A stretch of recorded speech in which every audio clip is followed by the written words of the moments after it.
Tel Aviv n'avait jamais connu ça. Mercredi soir, dans les quartiers sud de la ville, un rassemblement contre les clandestins africains a tourné à l'affrontement avec la police. Réclamant plus de sécurité et l'expulsion des réfugiés soudanais, des manifestants s'en sont pris à plusieurs commerces appartenant à des travailleurs étrangers, puis ont pris pour cible des Africains qui circulaient en véhicule. À Tel Aviv, la tension est vive, en particulier dans le quartier Hatikva, où une compagnie de gardes-frontières pourrait être déployée de façon permanente. Après ces violences, les réactions de condamnation sont nombreuses, mais aussi les appels au calme.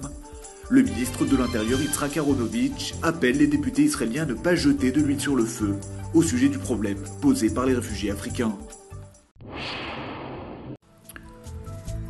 L'Iran négocie et certaines sources croient même à l'imminence d'un accord. Pourtant, un document de l'AIEA pourrait bien faire échouer les discussions qui se déroulent actuellement à Bagdad entre Téhéran et les grandes puissances. Dans ce nouveau rapport de l'agence onusienne, on apprend que la République islamique a construit de nouvelles centrifugeuses dans le site souterrain de Fordo, près de la ville de Qom. Au total, 350 machines y auraient été installées depuis le mois de février, même si elles ne seraient pas tout à fait en état de marche, apprend-on de sources occidentales. Pour Israël, le site de Fordo est l'un des enjeux majeurs des négociations qui se déroulent en ce moment en Irak. Il doit être impérativement démantelé. Les responsables israéliens redoutent en effet que le site, situé à 80 mètres de profondeur, ne permette à l'Iran de poursuivre librement ses activités nucléaires, à l'abri de frappes aériennes. Rendre hommage aux victimes israéliennes de Munich en 1972. C'est le sens d'une vidéo diffusée cette semaine par le vice-ministre israélien des Affaires étrangères Danny Ayalon, qui souhaite qu'une minute de silence soit respectée lors de la cérémonie d'ouverture des prochains Jeux Olympiques de Londres.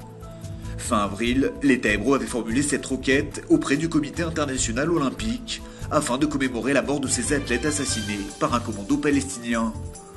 Mais le CIO avait rejeté cette demande, rappelant qu'une cérémonie se déroulerait en aparté, en présence toutefois de son président Jacques Rogge. Mais Danny Ayalon n'entend pas lâcher prise. À sa vidéo diffusée sur YouTube, s'ajoute une pétition signée déjà sur Internet par des dizaines de milliers d'internautes. Depuis l'arrivée du Hollandais Jordi Cruyff au poste de directeur sportif, le Maccabi Tel Aviv peut espérer un recrutement à la hauteur de ses ambitions.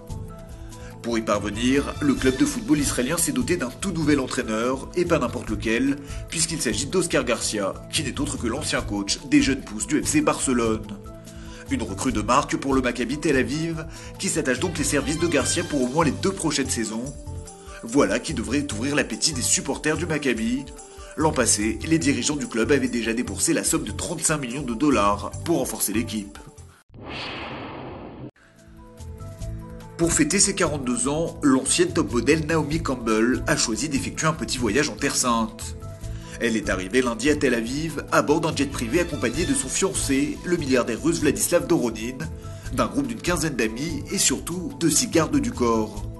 Mardi matin, Naomi Campbell et son entourage ont visité l'église de la Nativité à Bethléem, lieu de naissance de Jésus selon la tradition chrétienne. Elle a ensuite déjeuné dans un restaurant voisin avant de se rendre au mur des Lamentations à Jérusalem, toujours lourdement escortée. D'après son entourage, sa visite ne serait pas seulement due à son anniversaire. En effet, l'ancien mannequin pourrait tout simplement annoncer son mariage.